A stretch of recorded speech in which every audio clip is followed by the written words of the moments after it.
Welcome back to Active English Pod, everyone. I'm Sarah. And I'm Anna. Welcome back to the Beach House Studio. We're so happy you're here. Thanks for hanging out with us today. Exactly. If you're new here, welcome. This is the podcast where we have real, everyday conversations in English. It's perfect for practicing your listening skills. You will also learn natural phrases you can actually use. And today, we're talking about my absolute favorite topic in the whole world. I'm already hungry just thinking about it. I know. You've been talking about it all morning. Today, we are talking about food and cooking. Yes, food is such a huge part of our lives. It is a big part of our cultures and our daily routines. It's also one of the most common topics you'll talk about, especially when you make new friends or travel. That's so true. You might be ordering at a restaurant or telling someone about a great meal you had. Maybe you are describing your favorite dish. For all of these, you need the right vocabulary. And saying, "it was good" or "it was delicious" every time gets a bit boring, right? Exactly. So today, we're going to teach you how to talk about food like a native speaker. We'll share some funny cooking stories. We will learn how to describe different flavors. And we will teach you some great food idioms. But before we jump in, if you enjoy learning English with us, please make sure to like this video, share it with a friend who is learning English, and subscribe to the channel. It really helps us out. All right, grab a snack because this episode is going to make you hungry. Let's get started. So, Anna, let's start with a very basic question. When it comes to food, are you more of a cook or are you more of an eater? Oh, I am definitely 100% an eater. I mean, I can cook if I have to, but I'd much rather order takeout or have someone else cook for me. What about you? See, I love cooking. For me, it's actually a way to relax. Imagine a long day of work. Chopping vegetables and trying out a new recipe helps me de-stress. Oh, distress? Cooking stresses me out. I always feel like I'm rushing. I have to make sure the pasta doesn't boil over while also making sure the sauce isn't burning. It's too much multitasking. That's so funny. A great phrase our listeners can use here is to have a sweet tooth or to be a foodie. I would definitely call myself a foodie. A foodie is someone who really loves food, right? Someone who enjoys trying new restaurants and someone who loves experiencing different cuisines. Exactly. A foodie isn't necessarily a professional chef. They are just someone who is passionate about eating good food. Are you a foodie, Anna? I think I am a foodie when it comes to eating out, but not when it comes to preparing the meal. I do have a massive sweet tooth, though. For our listeners, having a sweet tooth means you crave sweet foods. Foods like chocolate, cake, or ice cream. If there is dessert on the menu, Anna is getting it. It's true. I always see room for dessert. That's another great phrase, to save room. It means you intentionally don't eat too much of your main meal. You do this so your stomach still has space for dessert. You could eat a huge pizza and still say, "I saved room for ice cream." Exactly, because dessert goes to the heart, not the stomach. I love that. Now, if someone asks you, "What's your go-to meal?" what would you say? Oh, a go-to meal. That means the meal you choose most often, especially when you are tired or in a hurry. My go-to meal is probably a simple stir-fry. It's quick, you can throw any vegetables you have in the fridge into a pan, and it's done in 10 minutes. That's a solid choice. To whip something up is a great phrasal verb here. It means to prepare a meal very quickly. Like, I was hungry, so I whipped up a quick stir-fry. Yes, I whipped up a sandwich. Or let me whip up some eggs for breakfast. What is your go-to meal when you just want to whip something up, Sarah?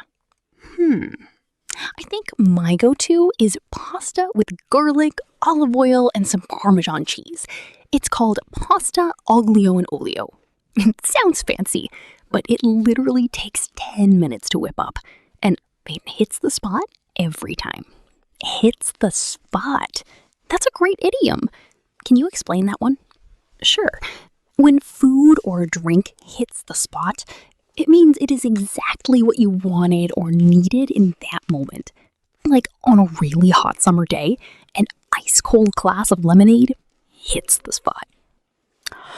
Yes, exactly. Or when you are starving after a long workout, a big burger just hits the spot. All right, so let's talk about how we describe food. When you are eating something amazing, what do you say? What can you say instead of just, it's good or it's delicious? Well, it depends on the food. If I'm eating something really flavorful, I might say, this is mouth-watering.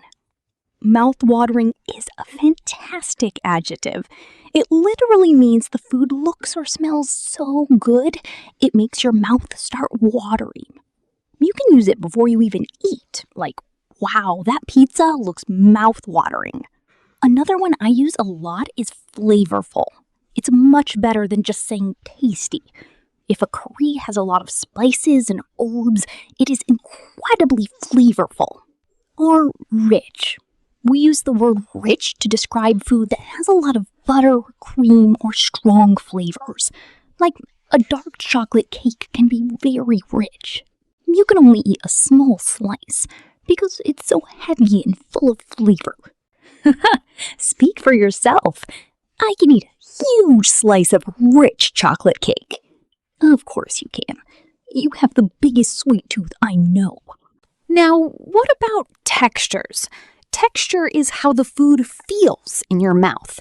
For example, potato chips should be crispy or crunchy. Right, crispy and crunchy are great words. If potato chips are old and left out in the air, they become stale. Stale is the opposite of fresh. It is usually used for bread, crackers, or chips. Oh no, these chips went stale. Ugh, I hate stale bread. But wait, what if food is cooked too much? If meat is cooked too long, we call it tough or chewy. Like, this steak is really tough. I can barely cut it. And if meat is cooked perfectly, it is tender. This chicken is so tender, it falls right off the bone. Yes, falls off the bone is a phrase native speakers use all the time. They use it to describe meat that is incredibly tender and cooked slowly. Let's give our listeners a few more flavor adjectives. We have sweet, of course. We have savory, which means salty or spicy, not sweet. Meat, cheese, and bread are savory. We also have sour, like lemons or vinegar, and bitter, like black coffee or dark chocolate. Some people love bitter flavors, but they aren't for everyone. And what about spicy food? Some people say spicy or hot. Is there a difference? Good question. Hot can mean the temperature is high, like soup straight from the stove is hot. But hot can also mean spicy, like hot sauce. So sometimes we have to clarify. We might ask, is this spicy hot or temperature hot? I always ask that. I can't handle spicy food very well. If I eat something too spicy, I have to drink a gallon of milk. Really? I love spicy food. The spicier, the better. I want my food to have a kick to it. A kick to it. That means a strong, spicy flavor that hits you suddenly, right? Exactly. This salsa has a real kick to it. It means it's surprisingly spicy. Okay, let's move away from perfect food and talk about when things go wrong. Have you ever had a major cooking disaster, Sarah? Oh my goodness, yes. I try to be a good cook, but I've definitely had my moments. One time, I was trying to bake a cake for my mom's birthday. Oh no, what happened? Well, the recipe called for 1 cup of sugar and 1 teaspoon of salt. I accidentally swapped them. I put in 1 cup of salt and only 1 teaspoon of sugar. No way! Did you realize it before you baked it? Nope. I baked the whole thing. I decorated it beautifully with frosting and I served it to her. She took 1 bite and her face just froze. It was completely inedible. For our listeners, inedible means something cannot be eaten. It tastes so bad that you literally cannot swallow it. That is hilarious, though. A salty cake? It was awful. We ended up ordering pizza for her birthday dinner. What about you, Anna? You said you aren't a great cook, so you must have a disaster story. I have so many, but the worst one was when I almost burned down my apartment. I was trying to make French fries on the stove. I put oil in a pan and turned the heat on high, and then my phone rang. Oh no! Never leave hot oil on the stove. I know that now. I stepped into the living room to take the call, and a few minutes later, the smoke alarm went off. I ran into the kitchen, and the pan was literally on fire. Wow! What did you do? I panicked. I almost threw water on it, which is the worst thing you can do for a grease fire. Luckily, I remembered to just put a metal lid over the pan. This cuts off the oxygen. The fire went out, but my kitchen smelled like burnt oil for 2 weeks. I'm just glad you were okay. That could have been really bad. Yeah. After that, I decided I will stick to the microwave and the air fryer. To stick to something means you decide to only do that one safe thing. You do not try alternatives. I am sticking to takeout. Well, since you prefer eating out, let's talk about some phrases our listeners can use when they go to a restaurant. Yes. Ordering food in a foreign language can be really intimidating, but it's actually quite simple once you know the formulas. First, when you walk in, the host might ask, "How many in your party?" They just mean how many people are in your group. You can reply, "Table for 2, please." And once you sit down, the waiter will bring the menus. They will usually ask, "Can I start you off with something to drink?" A great natural way to order is using the phrase, "I'll have," or "could I get?" Don't just say, "I want." It sounds a little bit demanding. Say, "I'll have the chicken salad, please." Or, "Could I get a glass of water?" Yes, "I'll have" is perfect.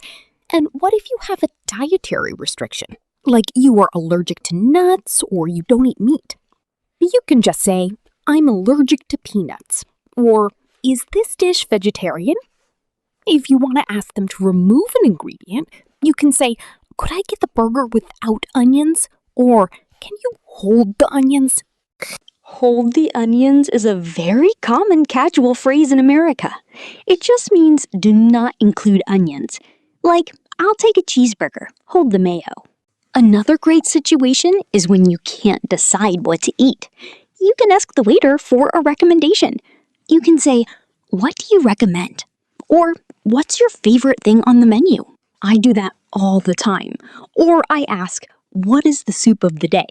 Restaurants often have a special dish that changes every day. And finally, paying the bill. In American English, we usually say the check, while in British English, they say the bill.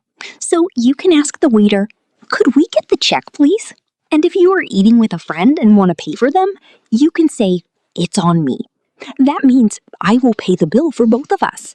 Or you can say, "Let's split the check," which means you each pay half.